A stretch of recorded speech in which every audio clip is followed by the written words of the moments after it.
Welcome to the Yoga Nation, the Spirit of Gratitude podcast on the One Integration platform.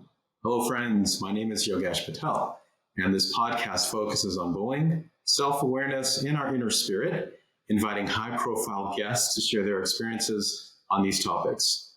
Today, I am joined by Nicole Talbot, a 22-year-old rising singer whose aspirations are to make it to Broadway someday, which Nicole has the talent to do. Nicole has had the privilege to sing the national anthem at a Boston Bruins hockey game, was interviewed by media personality Megyn Kelly, and was most recently featured on an episode from the hit CBS TV show The Equalizer with Queen Latifah. Gotta love manifestations and dreams. Nicole, welcome to the podcast, and this beautiful soul is transgender. Thank you so much for having me. Absolutely. Nicole, let's start from the beginning. You've transitioned. Tell me about that experience, and at what age did you get a sense that things weren't right growing up as a boy? For a long time, I didn't feel like I belonged anywhere. And you know, when you're super young, like you don't fully grasp or kind of acknowledge the bullying. You know, you're a little kid, you're just playing pretend. And, you know, for me, I was wearing princess dresses and wanted to be Mulan and wanted to be Sleeping Beauty and Jasmine and Ariel. And I just wanted to sing my little heart out all the time. And then when I got to first grade, that concept of gender and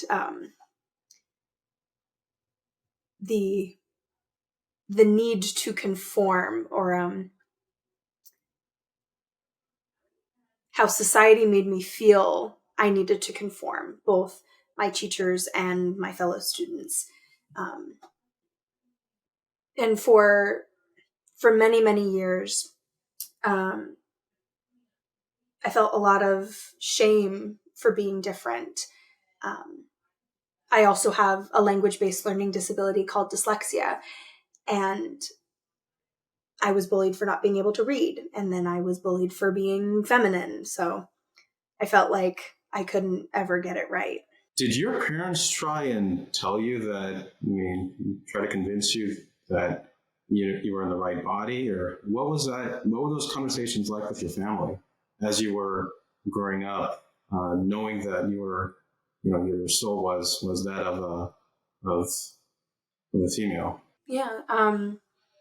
My mom has always been my number one champion. She's supported me through thick and thin, whether it be driving me to voice lessons, rehearsals, performances, auditions in New York.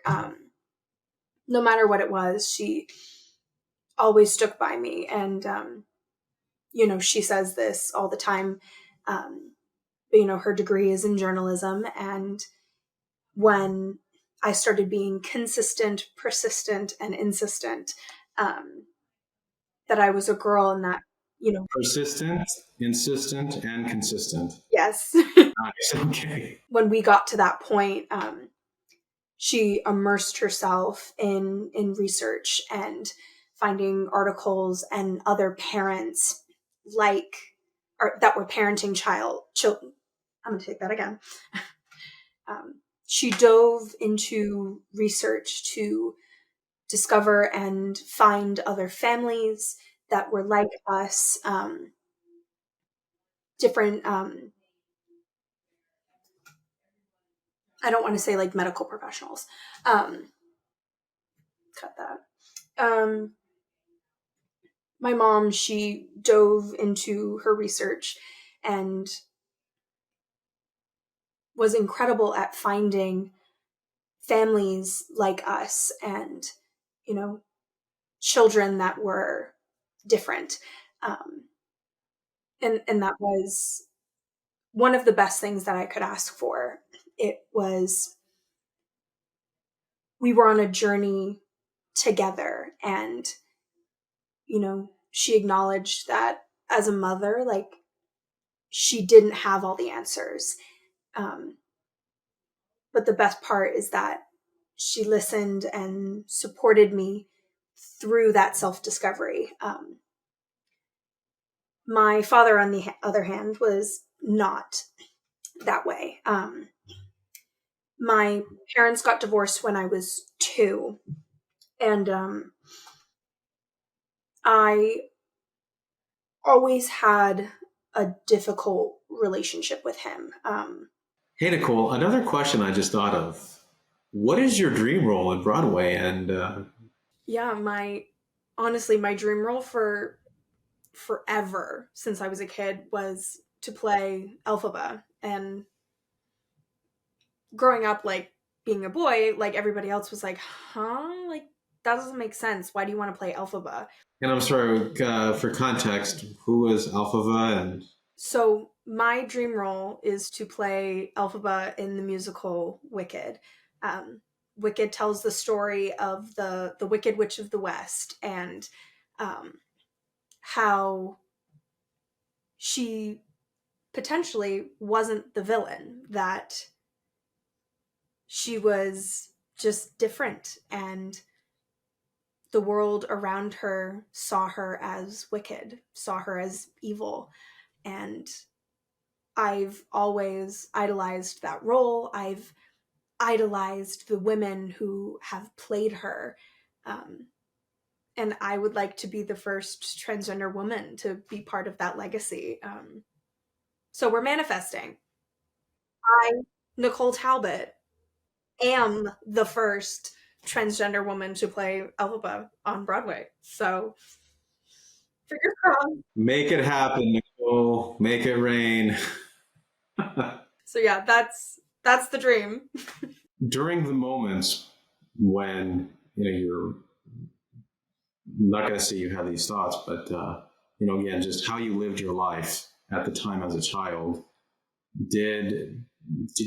How hard, difficult was it to hide things in, or I guess more importantly, though, what did you do to try and, I wouldn't say divorce the bullying, taunting that you're doing, but what was that like for you? I mean, I can only imagine that it was always difficult, and I'm sorry you had to go through this. Right? It's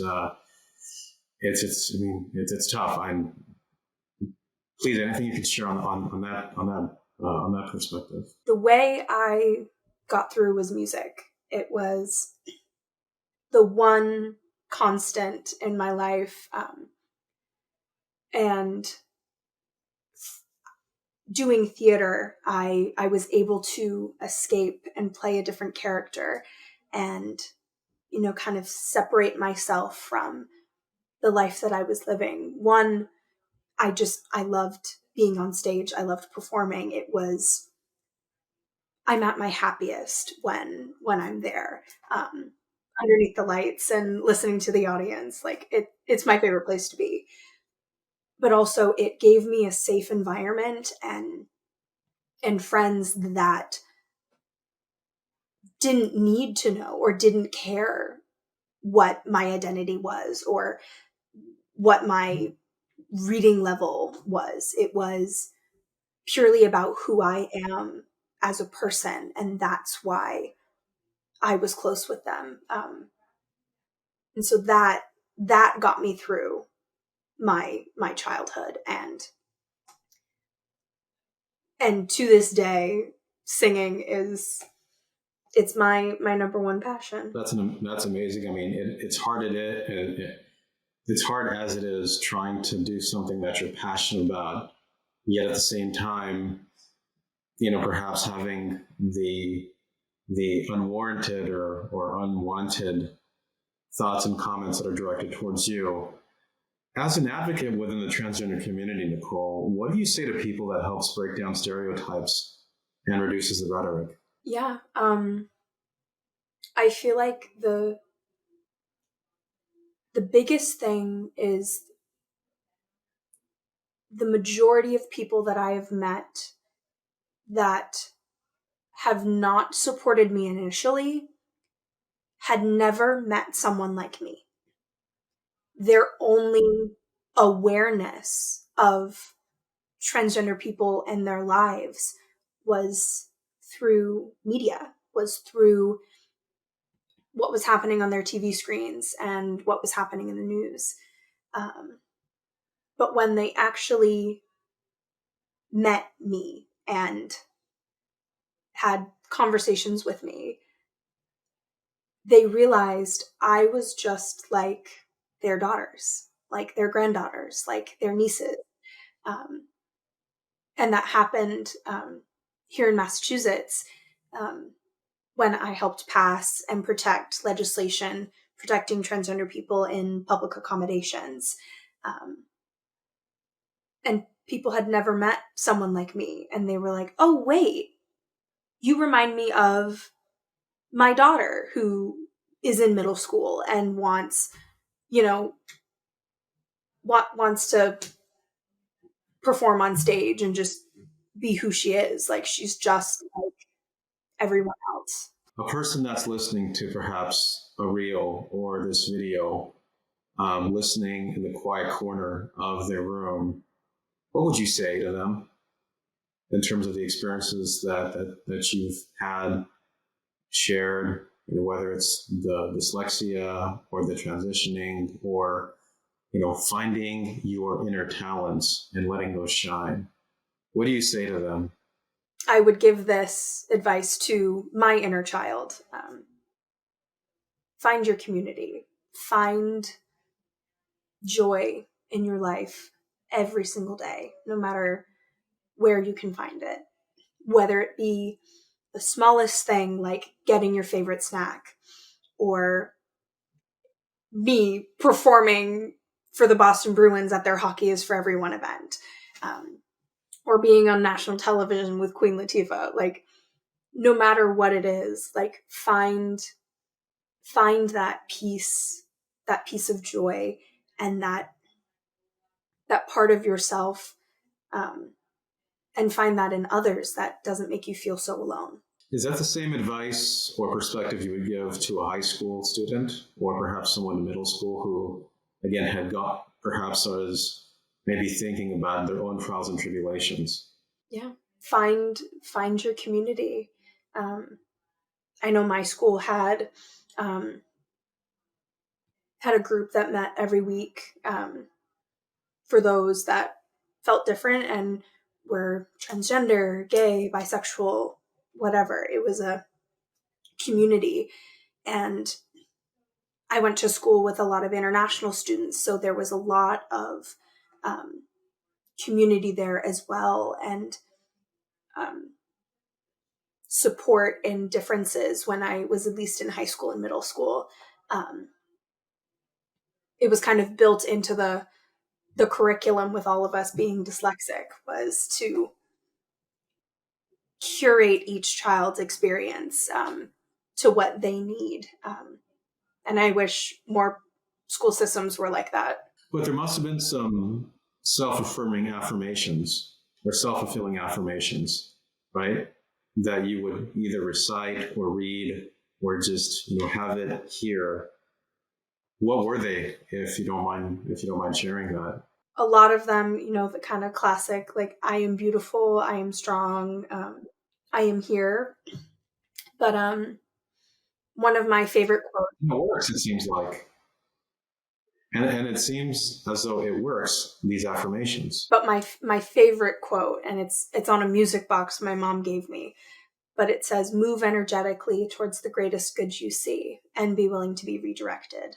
And that's just something I live by. Wow. And how old are you? I mean, that's something that would be advice, wisdom that would come from a person in their 50s or 60s. Just 22. To me, what difference does it make?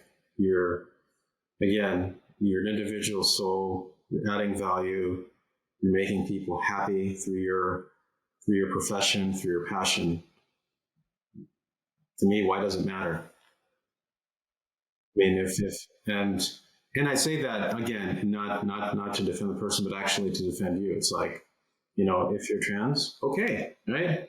Again, it goes back to knowing the individual and knowing that person's contribution in society, whether it's small or large, just those small, meaningful nuggets that can make a person smile every day. I think that's the gift that you bring to this world, Nicole. The reason for me why I continue to choose to be open and authentically myself is because there have been so many glass ceilings for me. And when I was at BOCO, I felt so defeated. I felt so alone, and that there wasn't a place in the arts industry for me. And I almost gave up on myself, on my career. And then I realized the only reason I was feeling that way was because of how other people were making me feel. And nobody is going to break those glass ceilings for me. I have to do it myself. And that's part of being yourself, is standing up for your truth, standing up for who you are, despite what people say, despite them trying to make you feel small, despite them not calling you by your actual name, Wow. And again, you had your support system to help you with this journey. That still continues as a singer. Well, Nicole, I wish you all the best. You certainly have not only myself, but the majority of the citizens of Yoga Nation to support you. And thank you for bringing awareness to this very important topic in our society. I don't know the stats, but I'm sure that there's many individuals like you that are trying to figure things out. I think what you do is you bring a voice to this generation to help them find comfort in knowing who their community is, to help them overcome adversity. And I wish you all the best.